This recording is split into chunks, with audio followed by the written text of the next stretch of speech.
Ada yang cukup menarik, nanti boleh disapa Ustaz dengan sapaan bahasa Jepangnya Ustaz, ya kan? Karena beliau juga jago di sastra Jepang. Nanti bisa disapa Ustaz sama Mas. Cek. Bismillah. Cek. Bismillah. Cek. Bismillah. Cek. Oh.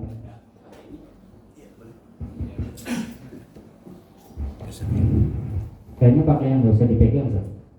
Iya. Iya.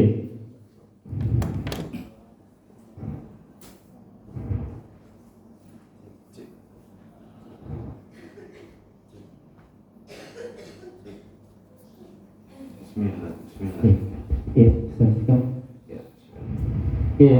Dan beliau juga akrab dengan anak-anak muda di daerah Bekasi, ya Saudara. Jadi tidak asing lagi buat kita. Kemudian semangatnya juga luar biasa, ya kan? Yang membuat saya juga kagum gitu. Ketika kita undang ke tempat kerja tuh di masjid, tanpa ragu, ketika beliau tidak ada jadwal langsung mengiyakan. Ya, itulah yang menjadi contoh buat kita. Apapun yang ada pada diri kita, kalau memang untuk kegiatan dakwah, beliau itu tidak ragu-ragu untuk datang. Dan ini dibuktikan hari ini jauh-jauh dari Bekasi, beliau perjalanan cukup jauh dan menghadiri kegiatan kita dari pagi sampai sore nanti. Ya, pada Ustaz Juni Putra, kami persilakan untuk memaparkan materi. Oke.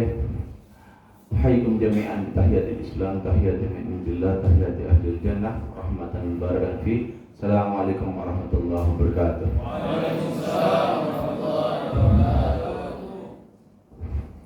Para ibu-ibunya saya belum dengar. Bersama-sama pergi ke laut, berdua-dua melihat pelangi.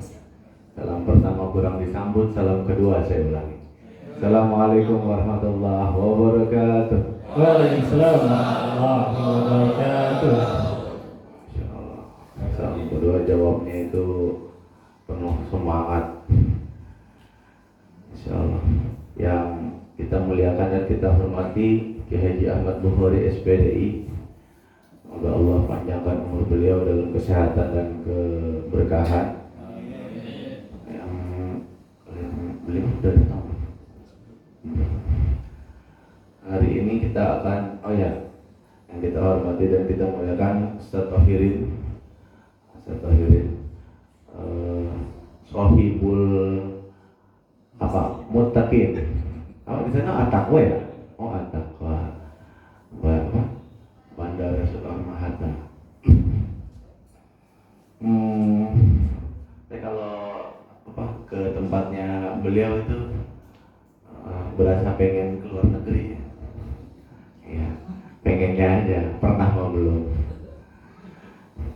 Perkenalkan, nama saya Junaidi Putra. Sebuah kebanggaan saya digelari LC. Oh, doa, insyaallah. Setagus mah benar-benar kerjaannya. Ini nyindir apa doa apa gimana ini. Tapi saya orangnya selalu belajar, gak pernah berhenti belajar, selalu belajar. Bahkan sampai detik ini juga saya masih semi kuliah. Lulus dari Istidul Hikmah jurusan Ilmu Al-Quran dan Tafsir. Saya langsung ikut pelatihan AMCF, Imam dan Khatib. Lalu ikut lagi pelatihan IKADI, jadi peserta terbaik. Lalu ikut lagi pelatihan Akademi Dakwah Jakarta di PWNU. Lalu mulai habis Lebaran, insya Allah saya juga ikut pelatihan kader mubadik di KODI, Koordinasi Dakwah Islam, yang ada di bawah Pemprov DKI Jakarta.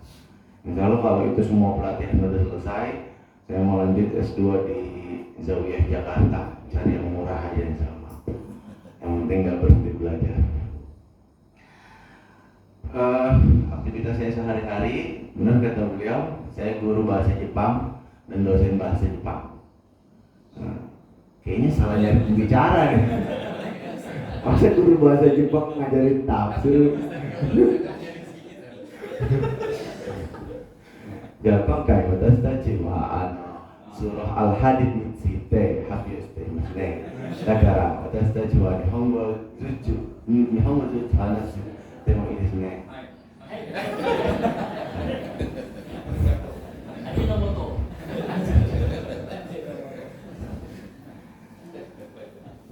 Karena saya kuliahnya dulu di Ohamka bahasa Jepang, lalu review ilmu Al-Quran dan tafsir.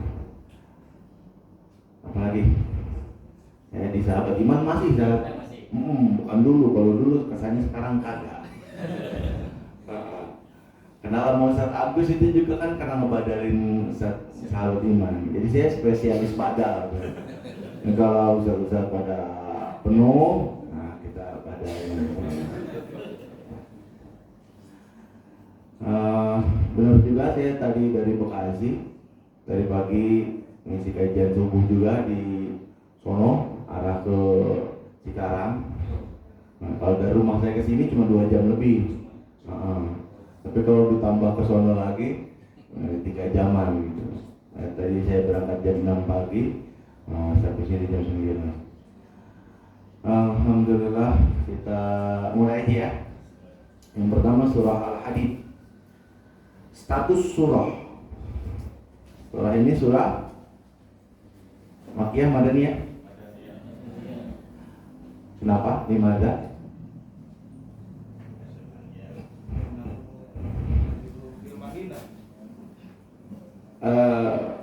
Apa yang dimaksud dengan Makkiyah? Apa yang dimaksud dengan Madaniyah?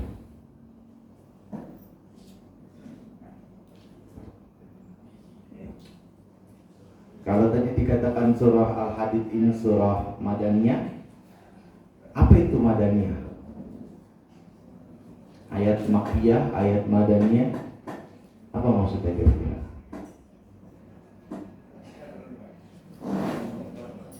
Ya? Angkat tangannya, jangan keroyokan, satu aja. Iya. Kalau berani. Taruh Ustaznya berat nih, dikeroyok nih. Ya, Maaf ya, Ustaz Jumadi, berdiri. Madaniyah itu yang turunannya di Madinah, kalau Makkiyah di Mekah.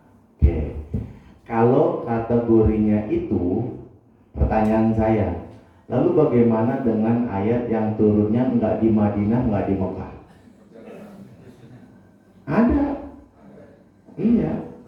In la tahzan innallaha ma'ana, itu bukan di Mekah, bukan di Madinah. Di Gua Tsur. Ayat apa namanya? Ayat Sur. Nah, Madaniyah itu surat atau ayat yang turun setelah hijrah. Kalau Makkiyah yang sebelum hijrah. setelah hijrah. Kalau begitu pertanyaannya, apa nama ayat ketika Rasul sedang hijrah? Lah ayat yang tadi juga, itu kan saat, bukan sebelum, bukan setelah. Allah. Nah,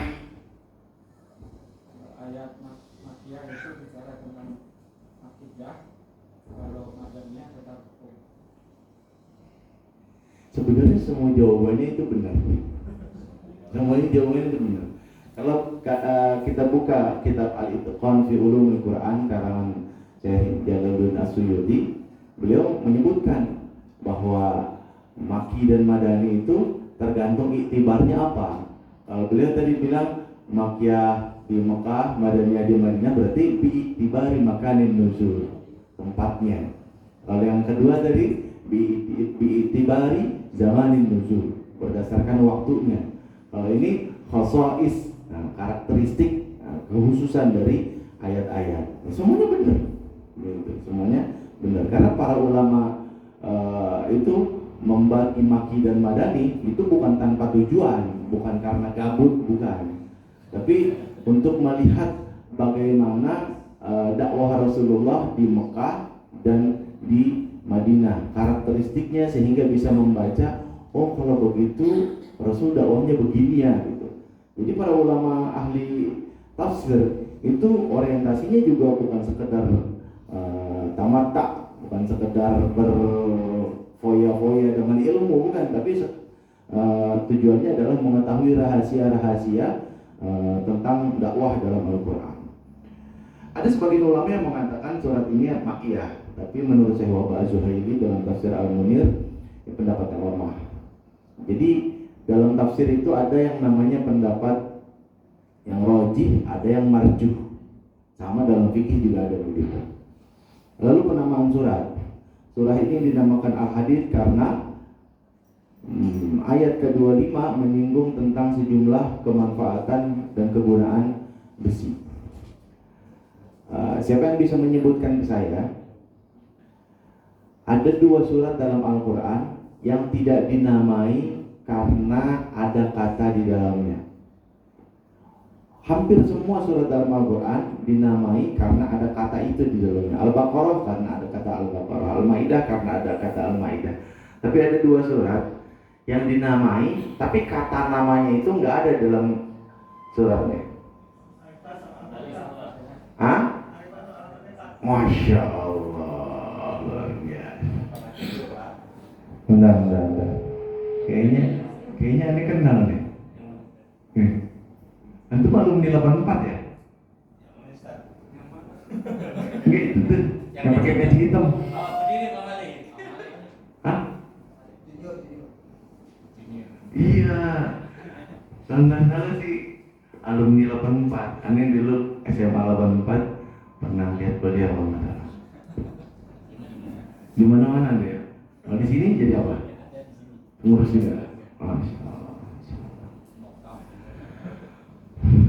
Lalu munasabah ayat, hubungan antara surah Al-Hadid dengan surah sebelumnya.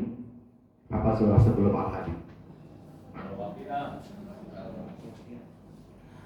Beliau Syekh Wahbah Az-Zuhaili mengatakan ada 2 hubungan antara ayat ini dengan surat ini dengan surat sebelumnya. Yang pertama, bentar muat ya. Surah Al-Waqiah. Surah Al-Waqiah diakhiri dengan perintah untuk bertasbih, sementara surah Al-Hadid diawali dengan keterangan tasbihnya segala yang di langit dan di bumi.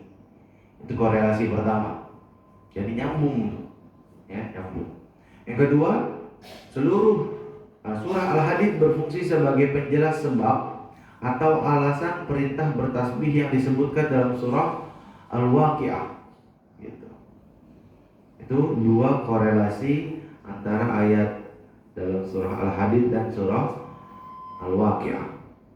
Dan kalau kita baca tafsir Syekh Wahbah Az-Zuhaili, kita akan menemukan setiap surat itu punya korelasi, berkelit-kelindan satu surah dengan surah yang lain. Lalu apa keutamaan surah Al-Hadid? Dalam riwayat Imam Ahmad, Abu Dawud, Tirmizi dan An-Nasa'i disebutkan bahwa Nabi sallallahu alaihi wasallam kana yaqra'ul musabbihati qabla an yarquda wa qala inna fihinna ayatan khairun min alfi ayah. Bahwa Rasulullah Muhammad SAW membaca Al-Musabihat, yaitu surah-surah yang bagian permulaannya ada subaha atau sabbaha atau yusabbihu atau sabbih. Sabbih isma rabbikal a'la, yusabbihu lillahi ma fis samawati wa ma fil ard, sabbaha lillahi ma fis samawati wa ma fil ard. Jadi ayat-ayat itu disebut surah Al-Musabbihat. Nah, lalu itu ada 7 surah. Nah, beliau baca sebelum tidur. Lalu beliau bersabda, sesungguhnya dalam surah-surah itu terdapat 1 ayat yang lebih utama daripada 1000 ayat. Nah, 1 ayat itu menurut Syekh Wahbah Az-Zuhaili ada dalam surah Al-Hadid. Nah, ayat berapanya nanti kita bahas. Kita mulai ayat pertama dulu. A'udzubillahi minasyaitonirrajim. Bismillahirrahmanirrahim. Sabbaha lillahi ma fis samawati wal ardh wa huwal azizul hakim.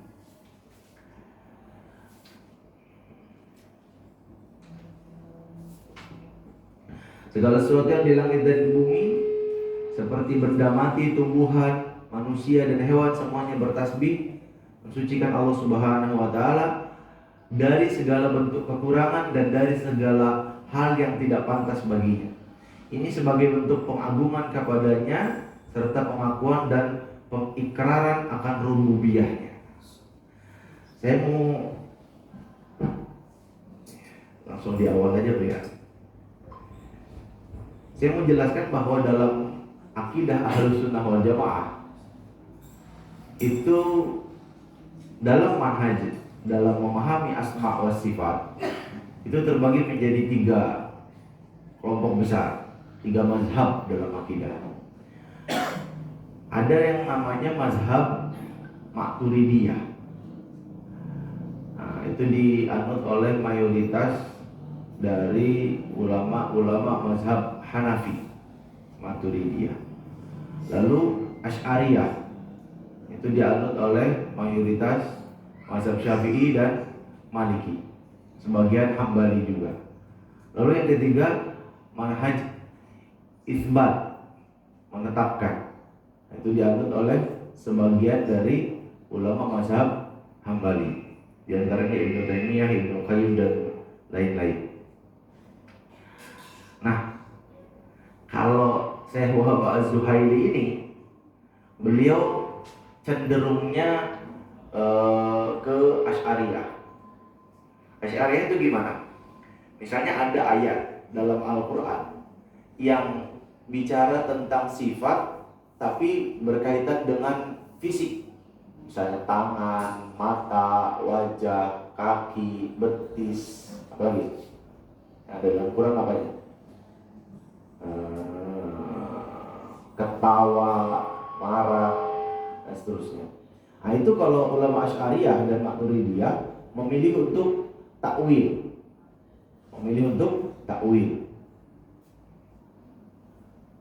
sementara ulama yang mazhab ketiga memilih untuk isbat, menetapkan, isbatul makna wa tafwidul kaif, menetapkan maknanya tapi menyerahkan kaifiyahnya kepada Allah Subhanahu wa taala. Sebagaimana dalam atsar Imam Malik. Imam Malik pernah berkata, dan ini juga banyak dinukilkan dalam kitab tafsir Fi Zilalil dan kitab tafsir khususnya yang kontemporer. Perkataannya, al-istiwa'u ma'lum wal kaifiyatu majhul wa su'alu anhu bid'ah. Istiwanya Allah itu diketahui, wal kaifiyatu majhul, dan bagaimana cara istiwanya nggak ada yang tahu. Wa su'alu anhu bid'ah, dan bertanya tentang bagaimana caranya itu bid'ah. Tapi menurut Ibnu Hajar Al-Asqalani, beliau mengutip atsar Imam Malik juga, tapi dengan redaksi yang agak sedikit berbeda. Al-istiwa'u ghairu majhul wal kaifiyatu ghairu ma'kul. Agak sedikit berbeda. Istiwa itu tidak majhul, artinya orang ngerti istiwa apa. Wal kaifiyatu ghairu ma'kul, tapi kaifiyahnya nggak masuk akal. Nggak masuk akal bahwa Allah itu beristiwa sebagaimana manusia yang beristiwa, gitu. Ngerti kan ya? Berarti itu bahasanya. Soalnya ini dari ayat 1 sampai ayat ke-9 itu bicara tentang ayat-ayat Allah, sifat-sifat Allah, dan diantaranya ada permasalahan ini, gitu. Jadi saya perlu hadirkan pembahasan ini agar kita nggak gagap dalam berinteraksi, gitu. Khususnya ini kisah nyata. Ada teman saya,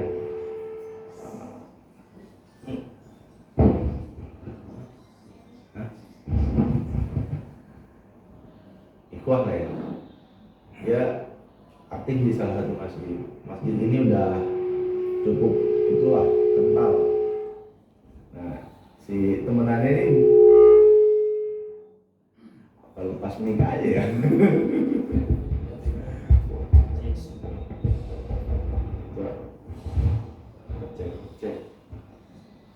Cek.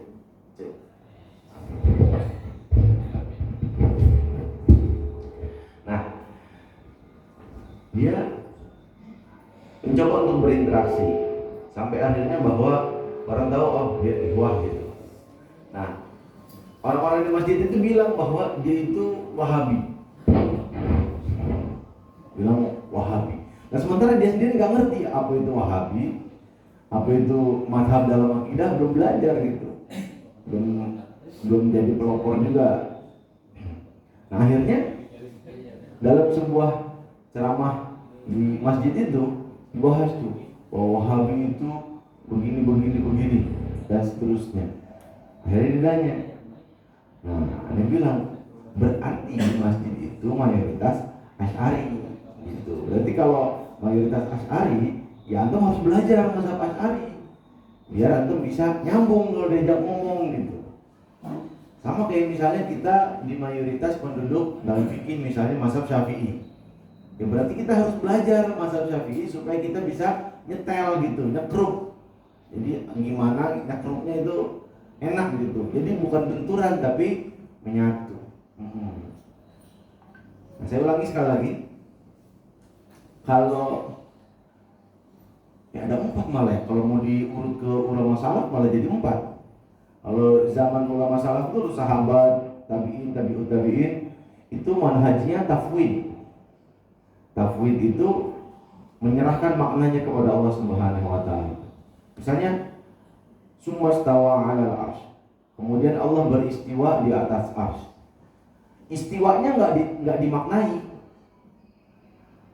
Istiwanya itu ya nama sifat aja. Apa maknanya? Allah Rabbul. Nah, itu namanya tafwid. Maknanya enggak ditetapkan, kaifiyahnya apalagi. Nah, kalau Asy'ari Maturidi memilih untuk takwil. Misalnya tangan ditakwil sebagai kudroh, kekuatan. Walaupun kata kudroh tidak bisa melingkupi makna tangan sebagaimana majas. Misalnya masalah ini ada dalam tangan saya. Nggak mungkin kan kita pahami mana? Enggak.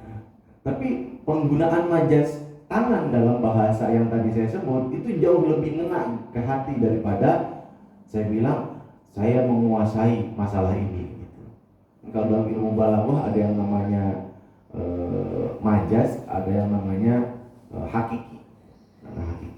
Nah kalau apa yang mazhab yang satu lagi yang isbat itu misalnya Allah bilang apa? Allah yadullah fawqa aydihim. Yaudah berarti Allah punya yad, tangan. Tapi tangannya kayak gimana? Wallahu a'lam bishawab. Yang pasti Allah laisa kamitslihi syai'. Nah, baik itu manhaj ulama salaf yang tafwid atau manhaj Maturidiyah atau Asy'ariyah yang takwil atau manhaj yang isbat, empat-empatnya itu sama-sama seperti yang dikatakan tadi apa? Menyucikan Allah Subhanahu wa taala dari segala bentuk kekurangan, dari segala hal yang tidak layak baginya. Gitu. Nah, di sini dijelaskan oleh Syekh Wahab Zuhaili tentang bagaimana tasbih. Tasbih kan tadi dikatakan di ayat pertama, Sambaha lillahi ma fis samawati wal ardh. Bagaimana cara tasbihnya makhluk yang berakal? Beliau mengatakan untuk makhluk yang berakal maka tasbihnya adalah mensucikan Allah dan beribadah kepada Allah Subhanahu wa taala. Tentu ketika dikatakan mensucikan Allah tidak dipahami sebagaimana kita mensucikan makhluk. Misalnya ada karpet kotor, kita sucikan, kita bersihkan dengan air. Ketika kita mensucikan Allah bukan berarti kita mengatakan bahwa Allah itu dulunya kotor lalu kita sucikan, bukan.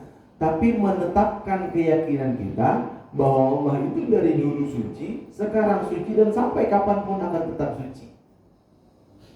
Jadi Allah nggak akan tiba-tiba jadi kotor kalau kita semua berhenti tasbih. Allah nggak akan tiba-tiba jadi kecil kalau kita semua berhenti takbir. Tapi tasbihnya kita, takbirnya kita, tahlilnya kita, semuanya tujuannya untuk meneguhkan keimanan, akidah kita. Makanya kalau kata para sahabat Nabi, ijlis bina nu'min sa'ata. Ayo duduk sebentar, kita beriman. Maksudnya beriman, nambah keimanan kepada Allah Subhanahu wa Ta'ala. Lalu tasbihnya makhluk yang tidak berakal, ya, makhluk yang tidak berakal, tasbihnya adalah ikraran dan pengakuan atas wujud Allah Subhanahu wa Ta'ala sebagai Sang Pencipta.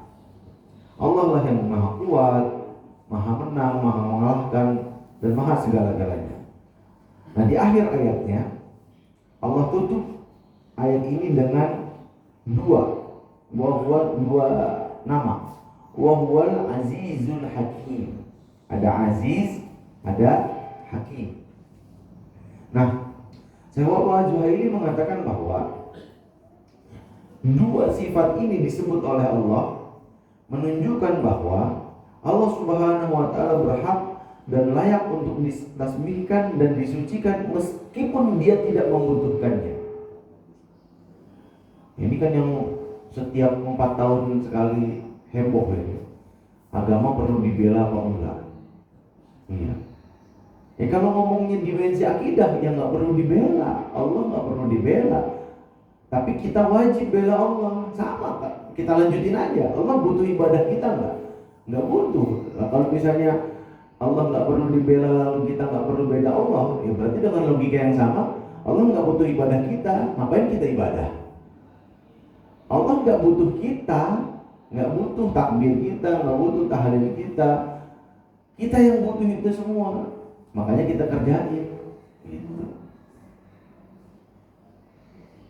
Sama kayak anak kecil, anak belum masuk sekolah, bapaknya dikatain sama orang. Walaupun kalau dia berantem sama orang yang ngatain bapaknya pasti kalah, tapi pasti dia akan membela bapaknya. Nah, itu kira-kira logikanya begitu. Jadi kajian ini kajian akidah, sementara mereka memasukkannya ke dalam bab fikih. Nyambung. Lanjut, yang kedua. Saya bawa juga nih tafsir Marah Labid. Ada yang pernah berinteraksi dengan kitab tafsir ini? Sama, Al-Munir juga. Tapi kali ini tafsir Al-Munir fil aqidah wal syariah wal manhaj. Ini ulama Timur Tengah, Mesir. Lalu tafsir Al-Munir Marah Labid, karangan Syekh Nawawi Al-Bantani. Tadi kan MC bilang kita udah jangan akhi ukti, bapak ibu sekarang ya panggilnya. Ini berarti marojinya juga harus yang lokal kita cari ya. Yang lokal. Nawawi Al-Jawi Al-Bantani. Kita cari ada yang beda apa? Menurut beliau, Subhanallahi ma fis samawati wal ard, artinya seluruh makhluk mensucikan Allah dan memerlukan tempat. Menyucikan sifat-sifatnya dari perubahan, mensucikan perbuatannya dari ketergantungan dengan materi dan contoh. Ini khas banget ini. Khas. Beliau mengatakan mensucikan Allah dari memerlukan tempat. Ngerti gak arahnya kemana? Arahnya kemana ngerti gak? Arahnya ke pertanyaan, di mana Allah? Kalau teman-teman kita dari Salafi yang kadang disebut Wahabi, itu biasanya kalau mau ngetes dalam tanda kutip manhaj, itu pasti ditanya, Allah di mana? Itu pasti orang ditanya. Saya waktu pertama kali kuliah di Wahamka, di Jember, tiba-tiba ditanya, Allah di mana? Bingung gimana jawabnya, nggak pernah belajar. Yang jelas Allah itu ada wujud. Mau kalau ditanya Allah di mana gue tahu. Tanyanya orang mau ada teman-teman yang lain, nggak tahu. Ya, kalau menurut manhaj isbat, ya Allah di langit, fokus sama di atas langit. Nah, tapi kalau menurut ulama Asy'ariyah dan Maturidiyah, Allah itu ada. Allah bukan bila makan. Allah itu ada, tapi nggak butuh tempat. Makanya tadi beliau katakan Allah maha suci dari memerlukan tempat. Allah bukan kama qadkan.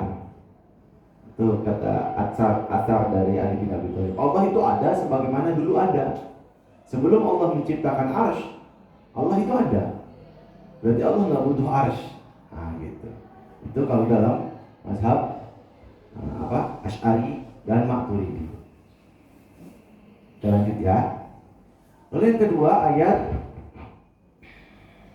lahu mulkus samawati wal ard. Miliknya lah samawat, langit-langit, wal ard, dan bumi. Yuhyi wa yumiit. Dialah Allah yang maha menghidupkan dan Allah yang maha mematikan. Wa huwa ala kulli syai'in qadir. Dan dialah yang maha qadir, berkuasa atas segala sesuatu. Ala kulli syai'in qadir. Allah mendahulukan kata kulli syai'in sebelum kata qadir untuk menunjukkan kemahakuasaannya Allah. Tidak ada sesuatu pun yang dapat memaksa Allah melakukan sesuatu. Allah nggak dipaksa. Dalam tafsir Syekh Wahbah Az-Zuhaili, tafsir Al-Munir dikatakan, kepunyaan Allah lah kepemilikan mutlak langit dan bumi. Hanya Dia semata yang mengatur, mengelola, dan berbuat terhadap keduanya. Dua langit dan bumi ini sekehendaknya. Segala yang ada di alam ini berada di bawah kontrolnya secara penuh. Ya, secara penuh. Coba saya korelasikan sama tafsir yang lain biar kita dapat faedah lebih baik. Ayat berapa tadi? 2 ya? Ayat 2. Ayat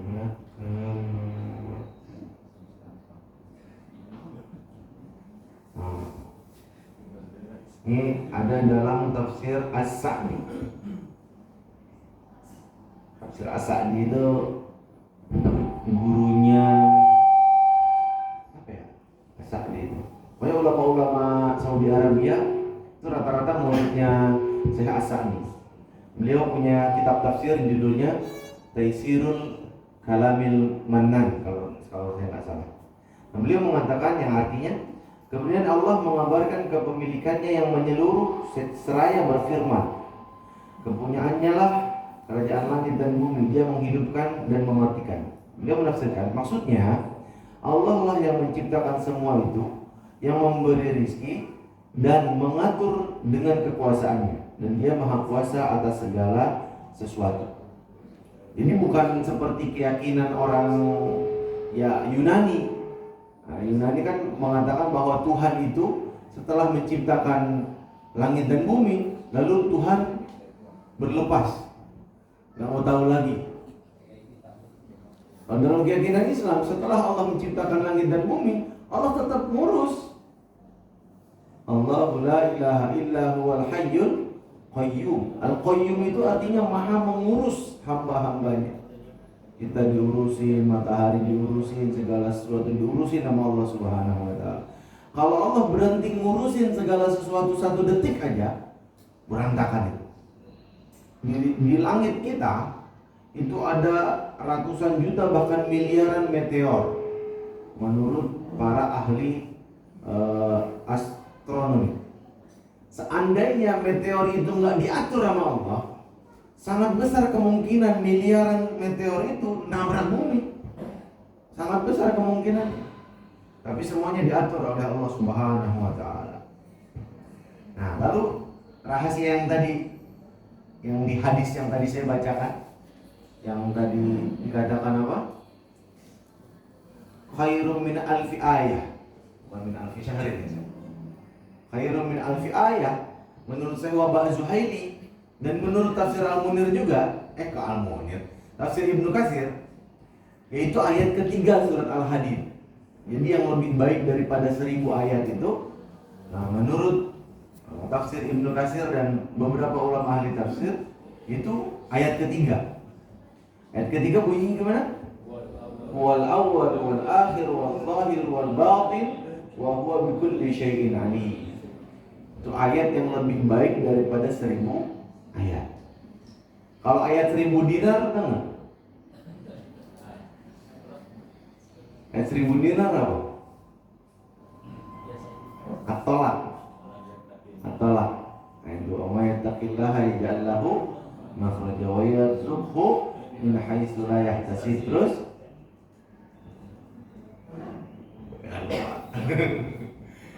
nah, Syekh Wahab Az-Zuhaili menafsirkan ayat ini dengan mengatakan Allah adalah yang awal sebelum segala sesuatu. Allah Maha awal. Dari zaman, kita nyebutnya zaman azali. Azali itu zaman belum ada apa-apa, yang ada cuma Allah. Langit bumi nggak ada waktu. Kenapa nggak ada waktu? Karena waktu itu kan tergantung patokannya. Kita menyebut 1 jam, 1 hari. Patokannya apa? Patokannya rotasi bumi terhadap matahari. Sementara ketika buminya belum ada, mataharinya belum ada, ya berarti nggak ada waktu. Nah, di zaman tidak ada apapun, Allah ada sejak zaman azali. Nah, sebagaimana dijelaskan oleh Allah dalam surah Al-Qasas, segala sesuatu pasti binasa kecuali Allah Subhanahu wa taala. Sebentar, saya penasaran nih. Teksnya kayak gimana? Al-Qasas ayat ke-88. Sebentar. Ila wajhah ya. Soalnya ini Syekh Wahab Az-Zuhaili, beliau kan Asy'ari. Kalau Asy'ari nggak mungkin menerjemahkan wajhah, itu mustahil. Pasti wajah yang diterjemahkan ya zat Allah itu sendiri. Mana sih Qasas? Surat ke-28 ayat ke-88. 16, 3, 4, 6, 8. Nah, nih. Wala tad'u Allah ilahan akhar la ilaha illahu kullu syai'in halikun illa wajhah. Benar kan? Segala sesuatu itu hancur kecuali wajhah. Kalau yang manhajnya isbat, ini diterjemahkan wajah Allah. Tapi kalau yang manhajnya takwil, Allah itu sendiri. Karena wajah itu perwakilan dari orangnya. Bapak kalau melihat saya, yang dilihat apa? Pasti mukanya. Normalnya manusia itu pasti lihat mukanya. Kecuali kalau saya pakai jam Rolex 80 juta, nah mungkin itu yang dilihat apa? Gitu ya. Lanjut. Lalu Allah zahir, itu yang maha zahir, yang luhur di atas segala sesuatu, yang mengalahkan dan menguasai segala sesuatu, yang memiliki segala supremasi atas segala sesuatu. Lawan kata zahir batin. Allah juga batin, yang mengetahui segala apa yang tersembunyi. Akal dan indera nggak mampu mengetahui dan menangkap hakikat zatnya. Makanya kalau kita mau tahu zat Allah kayak gimana, nggak bakalan bisa. Karena Allah itu nggak kayak gimana-gimana. Kalau Allah kaya sesuatu, berarti Allah punya tandingan. Sementara laisa kamitslihi syai'. Apapun yang terbayang dalam otak kita, apapun yang terdengar di telinga kita, apapun yang terbesit dalam hati kita, apapun yang terlihat dengan mata kita, pasti bukan Allah. Gitu. Makanya dulu ada orang Kristen cara murtadin orang Islam pakai pertanyaan itu. Kan orang Islam sering nyebut Allah itu zat. Ya, Allah itu zat. Lalu Allah itu zat padat, cair apa gas? Ya benar loh. Orang Kristen itu murtadin orang Islam modelnya kayak begitu. Modelnya kayak begitu. Nah kalau orang Islam yang mau kejebak, apa ya? Cair, gas kali ya? Gitu. Nggak boleh ngomong kayak begitu. Zat padat, zat cair dan gas itu cuma makhluk. Makhluk. Allah itu yang bukan zat padat, bukan cair, bukan gas. Karena Allah nggak sama apapun. Terus Allah kayak gimana? Ya Allah nggak kayak gimana. Mereka mau memaksakan pendapat mereka bahwa Tuhan itu sesuai dengan manusia itu sesuai dengan perwujudan Tuhan. Makanya mereka menyembah Isa Masih, Yesus. Lalu Allah memiliki pengetahuan yang sempurna, total dan absolut tentang segala sesuatu. Tidak ada sesuatu pun yang berada di luar pengetahuannya. Allah. Bahkan dalam hati kita, walaupun ada getaran, pergerakan hati itu Allah tahu. Alhamdulillahnya itu nggak dihitung. Alhamdulillahnya itu nggak dihitung. Kalau kebaikan dihitung pahala. Tapi kalau keburukan, kalau baru di hati nggak dihitung. Alhamdulillah banget. Alhamdulillah banget. Kalau itu dihitung, Allahu Akbar. Ya. Mohon maaf nih ya, ibu-ibu misalnya ngelihat ada orang mukanya jelek, kira-kira yang ada dalam hati ibu apa? Jelek banget dia orang ya.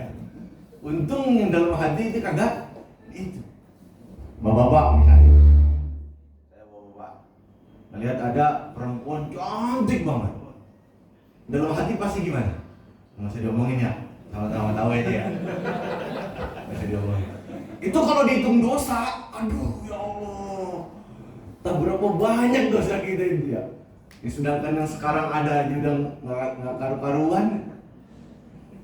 Makanya ada salah satu ulama bilang, seandainya wanita dipinjami mata lelaki sesaat saja, niscaya mereka akan tutup aurat mereka dengan sangat sempurna. Saking liarnya banget mata laki-laki itu.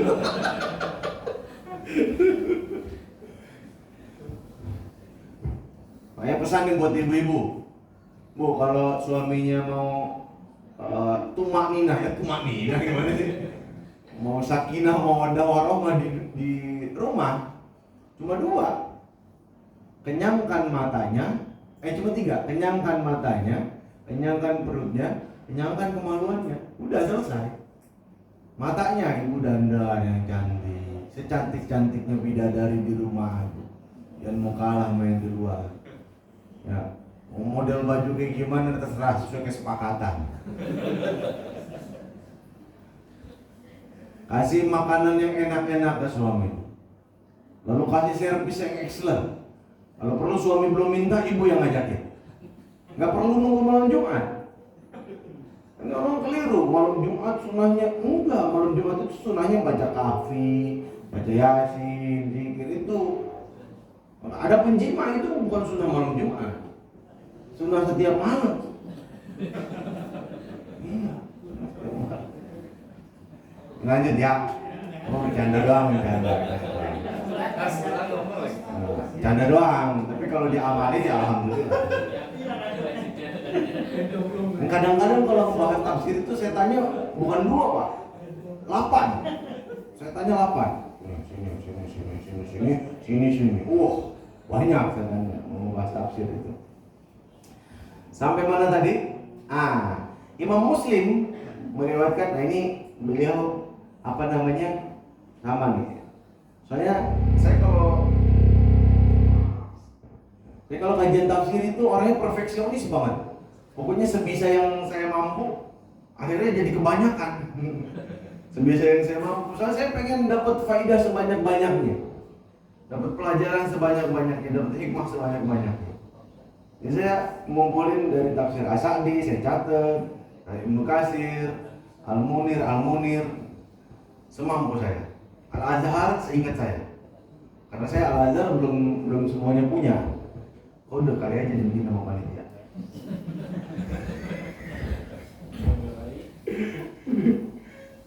Oh iya, ngomong-ngomong tafsir saya baru ingat.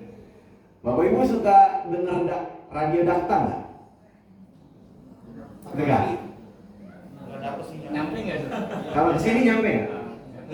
Kayaknya nggak nyampe ya. Kalaupun nggak nyampe bisa streaming YouTube. Nah, karena yang hadir di depan Bapak Ibu sekalian, ini bukan sekedar Ustadz kaleng-kaleng ini. Ustadz Istiqlal ini. Saya tidak pernah ceramah di Istiqlal ini. Baru kemarin. Kemarin saya ceramah di PBNU. Ustadz PBNU saya ini. Habis itu saya juga setiap hari Kamis jam 4 sore ngisi kajian tafsir di Radio Dakta. Nah, jadi kalau ada yang punya keluangan waktu, setiap hari Kamis jam 4 sore sampai jam 5 kajian tafsir di Radio Dakta. Kalau radionya nggak bisa pakai streaming YouTube. Nggak ketik Dakta, ada live streamingnya. Promosi dikit. Soalnya udah 2 pertemuan ini kajian tafsir kan. 2 pertemuan kajian tafsir kagak ada yang nanya-nanya pisan. Ampun, bener-bener kan. Saya takutnya kalau yang denger dikit programnya di gitu selesai, ratingnya jelek soalnya. Kalau program ratingnya bagus kan programnya dilanjutin. Ini perlu di endorse. Boleh di endorse ya, bisa. Sampai mana tadi? Hadis. Dalam riwayat Imam Muslim, Rasul ngajarin doa yang artinya begini. Ya Allah, Engkau lah yang awal dan tidak ada sesuatu pun sebelum Engkau. Engkau adalah yang akhir, maka tidak ada sesuatu pun setelah Engkau. Engkau adalah yang zahir, maka tidak ada sesuatu pun di atas Engkau. Dan Engkau adalah yang batin, maka tidak ada sesuatu pun yang lebih batin dari Engkau. Lalu Rasul berdoa, Ya Allah, bayarkanlah hutang kami dan berikanlah kami kecukupan sebagai ganti kefakiran. Ini doa wajib buat saya nih, dan buat yang punya utang. Ya, sebab alamat surat juga ada kan sebenarnya. Cuma tambah banyak yang bagus. Lalu Al-Hadid ayat keempat. Kita lanjut ke ayat keempat. Di ayat keempat yang agak panjang. Huwallazi khalaqas samawati wal ardi fi sittati ayyamin tsumma istawa 'alal 'arsy. Dialah Allah allazi khalaqas samawati, yang menciptakan langit-langit, banyak langit, wal ard, dan bumi, fi sittati ayyam, dalam 6 masa. Tsumma istawa 'alal 'arsy. Lalu Allah beristiwa atas arsy itu. Saya mau bahas dari yang global dulu. Dulu saya pernah diskusi sama temen. Jadi saya kan dulu ketua Perhimpunan Guru Bahasa Jepang SMK se-Jabodetabek. Ketuanya saya. Nah, di antara anggota saya kan ada yang non-muslim, ada Kristen. Nah, pas lagi update status misalnya apa haleluya atau apa, kadang saya reply gitu. Nah, sensei, kalau dalam agama sensei gimana gitu. Nah, pernah saya nanya tentang ini. Jadi kalau dalam agama mereka nyebut Allah ya, mereka nyebutnya Allah. Allah itu menciptakan langit dan bumi dalam 6 hari. Benar-benar 6 hari. Yang kita pahami 6 hari. Kalau di sini kan sittati ayyam, tidak selalu bermakna 6 hari 24 jam. Bisa jadi 6 hari dalam waktu yang lama. Bagaimana penjelasan Ibnu Katsir dan para ulama ahli tafsir yang lain. Lalu Allah, kata mereka, istirahat di hari ke-7. Istirahat di hari Sabat. Mereka kan nyebutnya Sabat, kalau kita nyebutnya Sabtu. Istirahat. Terus saya tanya, loh, berarti Tuhannya saya perlu istirahat dong ya? Bisa capek? Dia bilang, enggak. Tuhan saya bukannya capek, tapi istirahat yang dimaksud di sini istirahat dalam arti tidak bekerja. Lalu saya baca tafsir Ibnu Katsir kan, ternyata dalam tafsir Ibnu Katsir beliau kutip hadis tentang hadis Rasulullah tentang bantahan beliau terhadap orang Yahudi yang meyakini Allah itu istirahat karena capek. Jadi omongan dia itu sebenarnya takwil ba'id, takwil yang sangat jauh. Karena orang Yahudi di zaman dulu sendiri ngaku bahwa Allah itu, Allahnya mereka, versi mereka, itu bisa capek. Ya, bisa capek. Nah, sementara dalam keyakinan kita Allah itu nggak mungkin capek, nggak mungkin Allah itu perlu istirahat dan seterusnya, nggak mungkin. Maka karena itulah para ulama berbeda pendapat ketika menafsirkan summa stawa 'alal arsy. Jangan sampai ada orang awam memahami Allah nyiptain langit dan bumi 6 hari. Habis itu duduk di atas arsy. Ngasok dong berarti ya. Makanya jangan sampai ada orang awam memahami seperti itu. Nah, saking hati-hatinya para ulama, kalau ulama salaf, apa sumastawa alal arsh? Wallahu a'lam bishawab. Nggak mau jawab. Jawabnya wallahu a'lam bishawab. Tapi kalau bapak-bapak ikut kuliah jurusan tafsir, ditanya, apa makna sumastawa alal arsh? Bapak jawab, wallahu a'lam bishawab. Itu jawaban paling benar itu. Iya. Tapi nilainya bagaimana? Wallahu a'lam bishawab.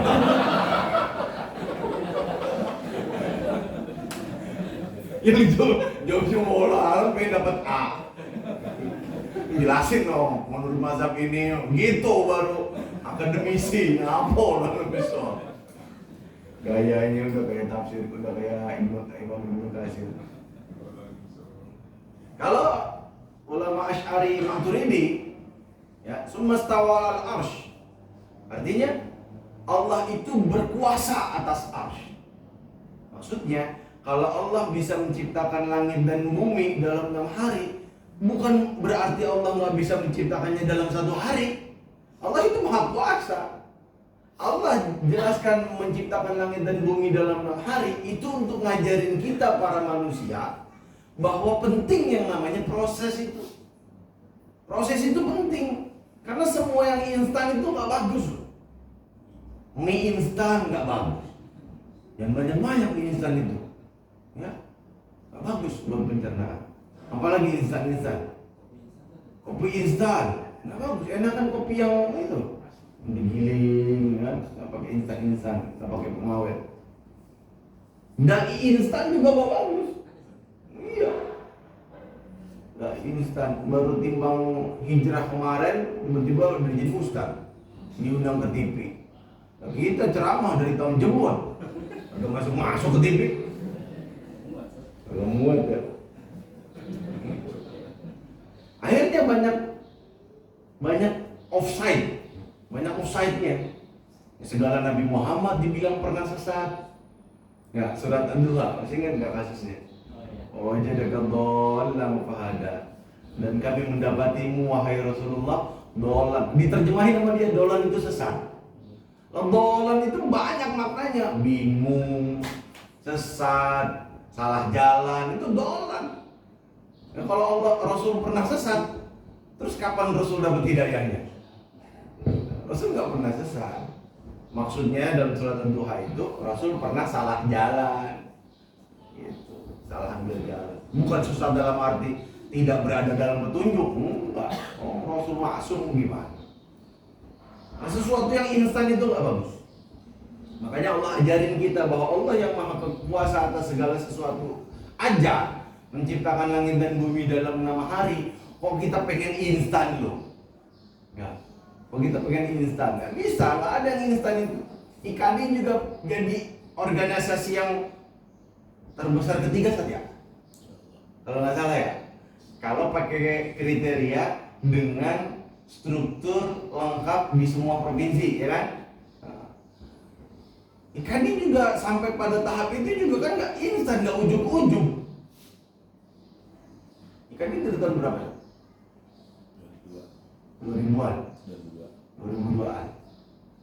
Itu kan proses 20 tahunan. Sampai ke tahap bisa ada strukturnya di setiap daerah. Itu kan bagi orang biasa hal yang mustahil itu. Ya, hal yang mustahil. Mungkin kalau mengandalkan kehebatan satu orang. Oleh karena itu Allah Subhanahu wa Ta'ala ada aja buat itu yang bisa jawab. Ini yang berapa sih? Hah? Oh iya, kebanyakan bahas ala ars ini sampai semesta ala ars. Dia 4 mazhab akidah itu. Lalu ya'lamu ma yaliju fil ardi ma yakhruju minha wa ma yanzil minas samai wa ma ya'ruju fiha wa huwa ma'akum aina ma kuntum. Nah, ini bagian penting juga nih. Dia mengetahui apa yang masuk ke dalam bumi dan apa yang keluar dari bumi. Ya. Apa yang turun dari langit dan apa yang naik ke langit. Dia bersamamu di mana saja kamu berada. Nih kalau bagi apa ya? Ada, saya lupa namanya apa. Ada salah satu sekte dalam Islam yang mengatakan Allah itu ada di mana-mana. Bahkan ada filmnya, ada sinetronnya dulu. Tuhan ada di mana-mana. Oh, Tuhan ada di mana-mana berarti Tuhan ada di atas meja, ada di situ. Jangan duduk, ada Tuhan. Akidah batil ini. Ya. Kalau yang dimaksud ada di mana-mana ilmunya, benar. Tapi kalau Tuhan zatnya, wah sesat. Tuhan ada di mana-mana, ada di kloset, ada di toilet, ada di got.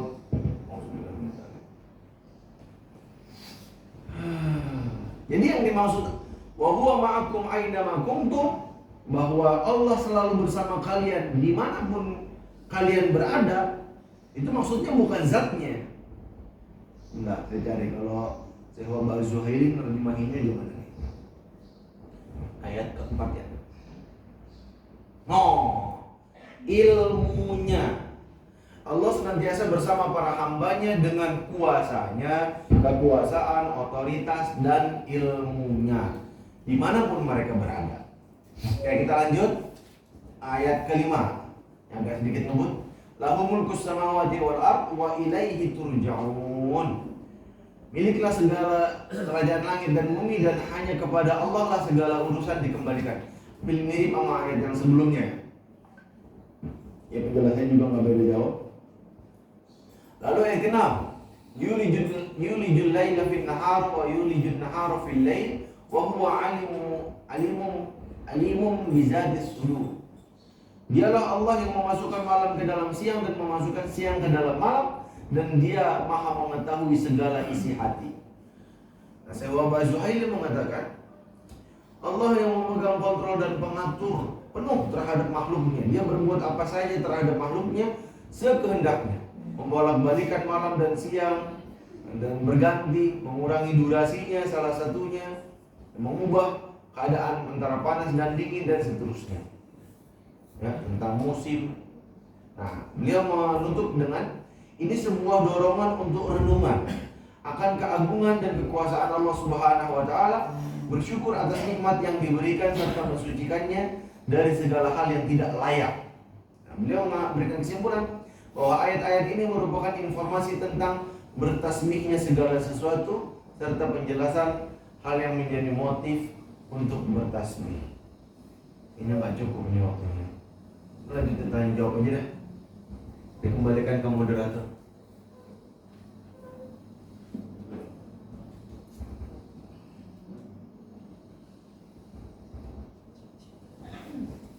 Belum nyala.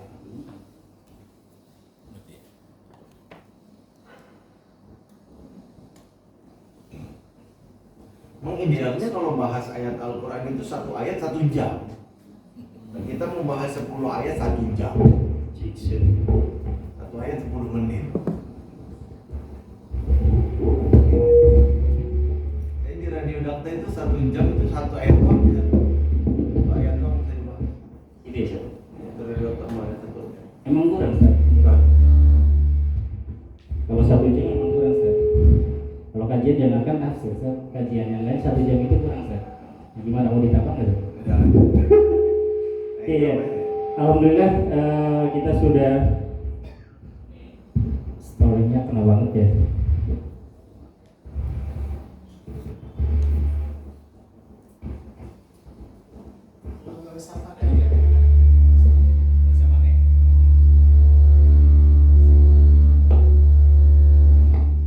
Suaranya terdengar? Ibu kedengeran nggak ibu? Ibu kedengeran nggak? Kurang. Oh nih. Begini aja nih, mendingan nih. Gantian, Pak. Ganti-gantian aja mau gimana? Ya, alhamdulillah materi yang pertama tadi sudah disampaikan tafsir Quran surat Al-Hadid. Nah, sayangnya nggak boleh kesini ya, harus menjauh gitu. Di belakang ini ya. Saya tadi mau baca. Ya, tafsir Quran surat Al-Hadid baru sampai ayat 6.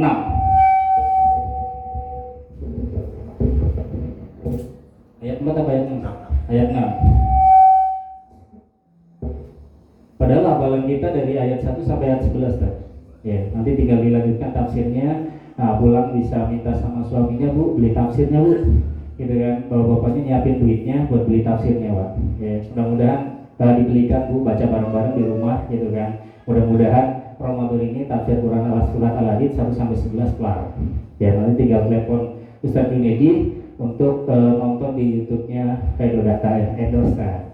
Ya, Khairul Data, jangan lupa ya, Bu, DAKTA. Ya, itu data. Ya. Mudah-mudahan kita bisa mendengarkannya lebih lanjut lagi. Ya, ini ada pesan dari panitia untuk kita sesi tanya jawab maksimal 3 orang. Ya, maksimal 3 orang, dan tadi kayaknya sudah pada lihat, wah, MC-nya udah bawa hadiah nih. Ya, alhamdulillah kita ada hadiah nih, Bu. Maaf, Ustaz, bukan buat Ustaz ya. Tapi buat peserta yang akan bertanya. Ya, silakan, saya dari peserta yang mau bertanya, angkat tangannya. Dapat hadiah. 1. Lagi? 2. Ibunya ibu, satunya ibu.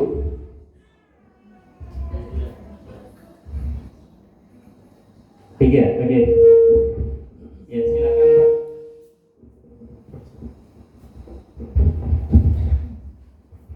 Bismillahirrahmanirrahim. Assalamualaikum warahmatullahi wabarakatuh. Nama Tasikin dari Paku Haji. Ada hadis atau ungkapan ulama, saya kurang tahu persis, yang menyatakan tafakkaru fi khalqillah wa la tafakkaru fi dzatillah. Pikirkanlah ciptaan Allah, tapi jangan memikirkan Allahnya.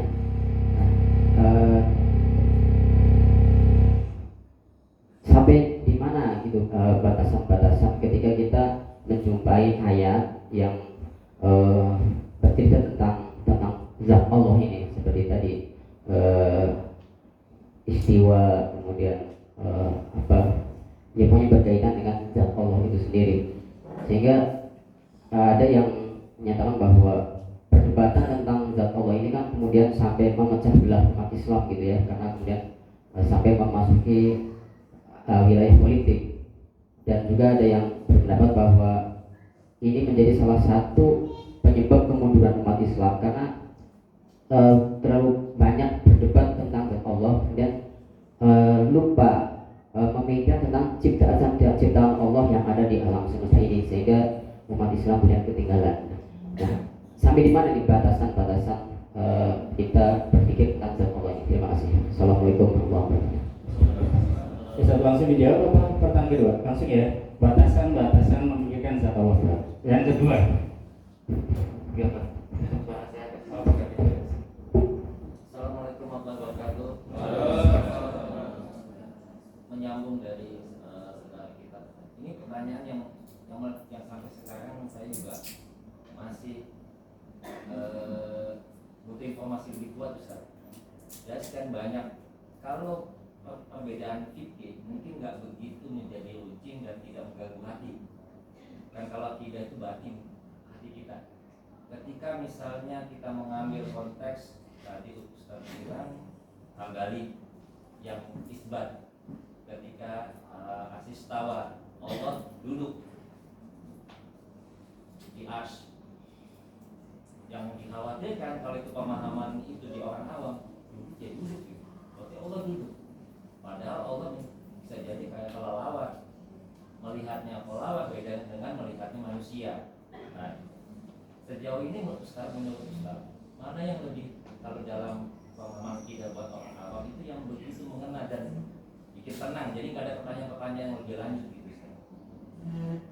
Kita aja, Ustaz. Assalamualaikum warahmatullahi wabarakatuh. Ibu tadi mau tanya Pak Femi. Nggak usah. Silakan. Waalaikumsalam.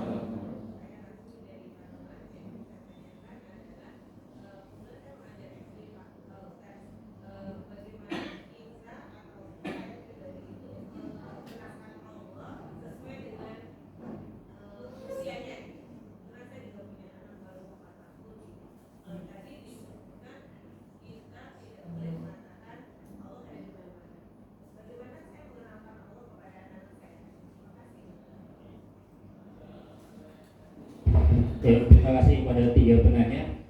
Langsung Ustaz, mungkin bisa acak nggak apa-apa Ustaz? Yang ketiga 21 atau 231, 213 kalau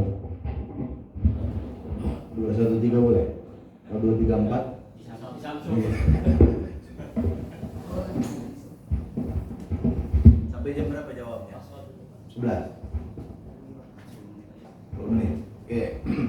Singkat, padat, jelas. Yang pertama, tafakkaru fi khalqillah wa la tafakkaru fi dzatillah.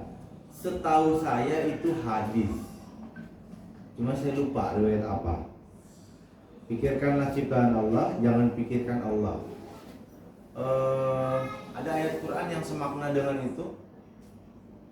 Aduh, lupa saya. Jadi intinya kita diperintahkan oleh Allah Subhanahu wa taala untuk memikirkan, tafakkur terhadap alam semesta. Tanda ulil albab itu alladzina yazkuruna Allah qiyaman wa qu'udan wa 'ala junubihim wa yatafakkaruna fi khalqis samawati wal ardh. Jadi di antara tanda ulul albab itu adalah orang yang selalu merenungi, penciptaan Allah Subhanahu wa taala. Kok bisa ya kelapa adanya di atas, tapi kok ada airnya? Siapa yang masukin airnya tuh coba? Kenapa air ada di kelapa itu lebih bersih, lebih bergizi daripada air yang diambil dari tanah? Itu perlu dimasak. Kalau di kelapa nggak perlu dimasak. Kenapa begitu ya? Lalu kenapa ayam punya sayap tapi nggak bisa terbang kayak burung? Nah itu semuanya ada rahasianya. Yang kita disuruh untuk belajar, untuk mengungkap rahasia-rahasia itu. Nah, kalau ditanya batasannya sampai mana, saya nggak mau ekstrim sampai mengatakan bahwa inilah sumber kemunduran umat Islam karena terlalu banyak berdebat masalah ini. Kalau bicara masalah sumber kemunduran umat Islam banyak.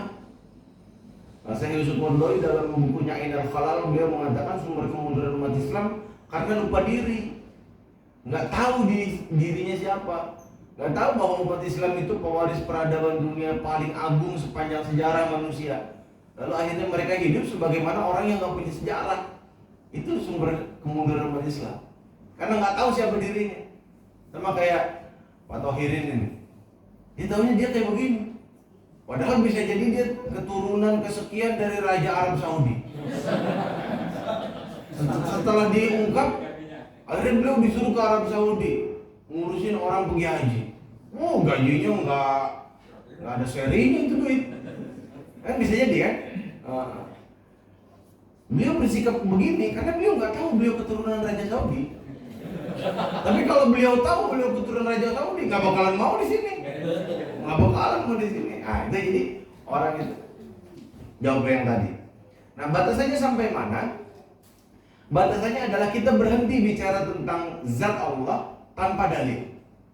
Kalau nggak ada dalilnya, nggak boleh kita bicara tentang zat Allah. Itu poin penting. Nah, permasalahan yang tadi diperdebatkan itu maksudnya dalam kategori furu akidah. Ya, furu bukan cuma di fikih. Di akidah juga ada furu. Ada usul dalam akidah, apa Allah itu ada, Nabi itu diutus oleh Allah, ya, Nabi membawa kitab suci, itu usul. Tapi kalau yang furu, ya seperti tadi, boleh berbeda. Jangankan kita orang mutaakhirin, sedangkan sahabat Nabi Muhammad SAW pun beda pendapat dalam furu akidah. Pernah menyaksikan nggak? Bukan perdebatan sih, cuma beda pendapat antara Siti Aisyah dengan Abdullah bin Abbas. Siti Aisyah mengatakan bahwa Rasul itu tidak melihat Allah di saat Isra Mi'raj. Sementara menurut Abdullah bin Abbas, Rasul melihat Allah. Kan jelas beda. Ya. Lalu ada banyak lah perkara furu dalam akidah. Furu dalam akidah itu boleh, nggak masalah, selama bidalil, dengan dalil. Maka batasannya sampai mana? Batasannya sampai kita nggak bicara tentang Allah kecuali ada dalilnya dalam Al-Quran ataupun dalam hadis. Yang dilarang adalah kita bicara tentang Allah pakai filsafat, pakai pendekatan filsafat. Allah itu punya firman. Firman itu bisa menjelma menjadi manusia, bisa menjelma menjadi, wah itu filsafat itu. Ntar ujung-ujungnya jadi kayak orang Kristen. Yesus itu sebenarnya adalah Allah, karena Yesus adalah firman Allah, firman yang menjelma menjadi manusia. Sebagaimana firman Allah menjelma menjadi Al-Quran. Nah, filsafat itu udah pusing kan kalau ngurusin begitu. Tapi kalau filsafat dalam arti membela ayat-ayat Allah, membela hadis-hadis Rasulullah untuk melawan kaum falasifah itu boleh, nggak ada masalah. Ya, ini jelas ya. Makanya para ulama sepanjang zaman juga berhenti bicara tentang Allah kecuali ada dalilnya. Bahkan ulama ahli takwil seperti Asy'ariyah dan Maturidiyah itu juga nggak mentakwil tanpa ilmu. Karena seluruh ulama sepakat haram mentakwil ayat Al-Quran tanpa ada dalil. Nggak boleh. Al-Quran itu harus dipahami secara zahir, kecuali ada qarinah, indikasi yang menyebabkan kita, nggak bisa nih kalau makna zahir bisa kafir kita nih. Harus pakai makna majazi ya itu. Tapi itu harus ada dalilnya. Misalnya dikatakan Allah itu punya tangan. Lalu dikatakan maksudnya adalah Allah itu Maha berkuasa. Itu juga ada dalilnya. Jadi la takwil bila dalil. Nggak boleh mentakwil ayat Al-Quran juga hadis kecuali dengan dalil. Insya Allah nggak akan bikin umat Islam mundur, benar? Nggak akan pernah bikin umat Islam mundur. Yang bikin umat Islam mundur kalau fanatik terhadap manhajnya, lalu menganggap bahwa yang lain itu sesat. Itu yang susah. Apalagi kalau ngomong udah masalah sosial kemasyarakatan, apalagi ntar bicara masalah suara 2024 dan seterusnya, kita kekeh aja pokoknya gua. Udah masyarakat mau gimana nggak bakalan ngerti. Kaidah dakwah itu kan diantaranya kita harus nahnu minhum, kita jadi bagian dari mereka. Nahnu ma'ahum, kita bergerak bersama mereka. Sampai akhirnya mereka mengerti nahnu lahum, bahwa kita berjuang untuk mereka. Nah, kalau kita semua selalu nyari perbedaan sama masyarakat, pokoknya masyarakat begini, gua begitu, ya nggak bakalan diterima, pasti antipati. Ya, itu yang pertama. Yang kedua, mana jawaban yang bikin tenang bagi orang awam sehingga nggak ada pertanyaan lebih lanjut? Nggak mungkin. Ketika bicara masalah akidah, pasti ada pertanyaan lebih lanjut. Karena dalam Islam kita disuruh mikir, dan tanda berpikir adalah dengan bertanya, gitu. Bahkan kita kasih penjelasan paling sederhana pun pasti akan ada pertanyaan lebih lanjut, itu pasti. Yang jadi masalah pertanyaannya itu tujuannya untuk menambah ilmu atau untuk mendebat, gitu doang. Gitu. Jadi kalau misalnya semuanya, misalnya yang tafwid itu kalau ngejelasin sesuatu, ya apa? Maknanya tangan, Allah alam bisawab. Kita wajib meyakini ayat ini ada, tapi maknanya hanya Allah yang tahu. Itu tafwid. Kalau takwil, ya berarti kita harus tahu dalilnya apa sehingga nanti takwilnya jadi apa gitu. Kalau isbat, menetapkan misalnya tadi apa yang dicontohin? Apa tadi yang dicontohin? Oh, duduk, tadi duduk. Ya itu sebenarnya kalau pakai argumentasinya yang memilih untuk isbat bisa juga. Allah itu duduk di atas langit, tapi duduknya nggak kayak kita duduk, gitu. Allah melihat, tapi melihatnya Allah nggak kayak kita melihat. Kalau saya lagi melihat nih ke depan, nggak bisa melihat ke belakang. Tapi ketika Allah melihat, maka semua yang ada di langit dan di bumi, yang zahir maupun yang batin, kelihatan sama Allah. Nggak ada bedanya itu. Nah, beda sama kita. Kalau kita ngelihat yang dekat sama yang jauh, beda. Nah, kalau Allah nggak ada bedanya. Beda. Dari sini aja kita udah bisa paham. Oh, berarti apa yang Allah lakukan dengan apa yang kita lakukan beda. Karena Allah itu maha segalanya. Lalu bagaimana cara kita memperkenalkan Allah sesuai dengan usianya? Perkenalkan Allah, usulnya dulu. Usul. Yang paling pokok. Allah itu ada. Kayak pertanyaan ke orang siapa? Arab Badui kalau nggak salah. Bagaimana kamu meyakini bahwa Tuhan itu ada? Kata Arab Badui, gampang. Saya kan sering jalan ke padang pasir. Kalau saya lihat ada tapak kaki orang, ya berarti saya yakin ada orang sebelumnya. Sama. Ketika ada langit dan bumi, ya berarti saya yakin ada yang nyiptain langit dan bumi. Dan itu disebut Allah. Jadi ngomong ke anak kecil itu harus dengan bahasa yang sesederhana mungkin. Kalau memang belum bisa dibicarakan dalil, ya bicara dengan logika sederhana. Allah itu ada. Buktinya apa? Buktinya ada kita, ada makhluk.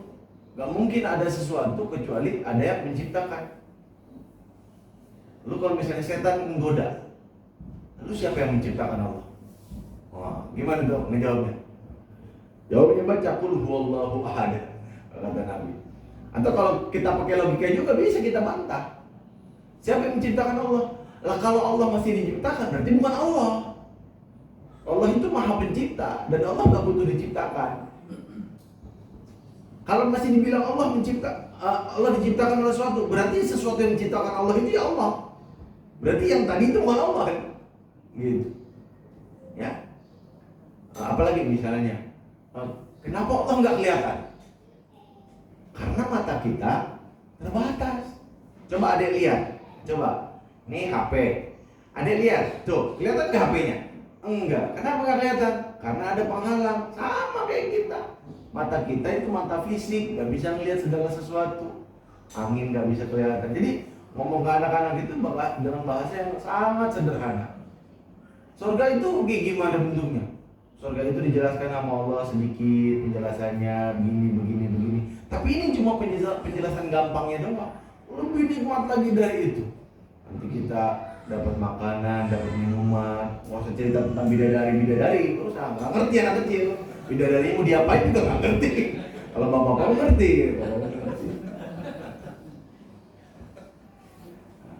Dan jangan pernah memaksakan sesuatu yang kita nggak ngerti untuk kita jawab. Baiknya kita konsultasikan dulu ke Ustadz atau siapa gitu. Ustadz, kalau misalnya pertanyaannya kayak gini, kira-kira jawabnya gimana? Ya, kalau orang besar mungkin itu yang bisa silakan dibagikan hadiahnya.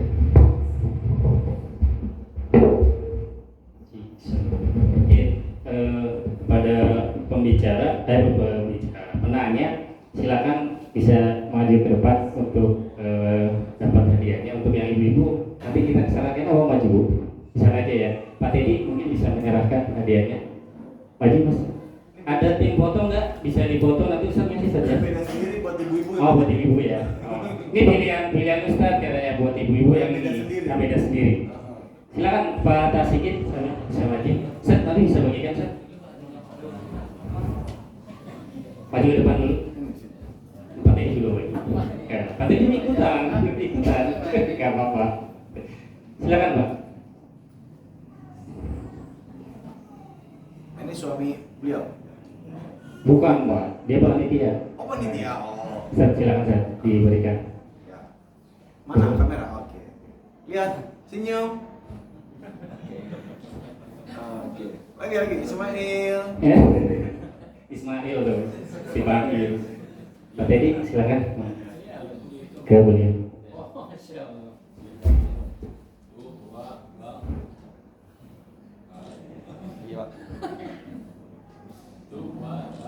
Oke, terima kasih para penanya dan jazakallahu khairan katsir kepada Ustaz Junedi yang telah memberikan materinya di sesi pertama kita, dan mudah-mudahan dari tafsir Quran surat Al-Hadid 1 sampai 6 dulu ya Ustaz ya.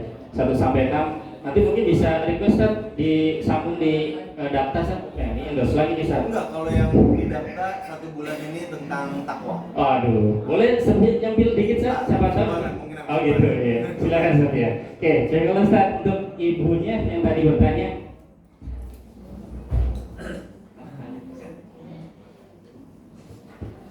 Ya, untuk yang dapat hadiah, yang lain juga nanti insya Allah ada hadiahnya di sesi 2 dan 3 gitu ya. Jadi siapkan pertanyaannya dengan baik dan mudah-mudahan hadiahnya jangan dilihat dari besar kecilnya gitu kan, dan juga jangan dilihat isinya gitu. Ya nanti dilihat di rumah aja isinya apa, kasih tahu anak-anaknya. Ya, terima kasih. Terima kasih Ustaz. Mudah-mudahan langsung pulang. Oke. Ya, sebelum kita lanjut ke agenda berikutnya sesi kedua, ini kita akan bagikan kelompok untuk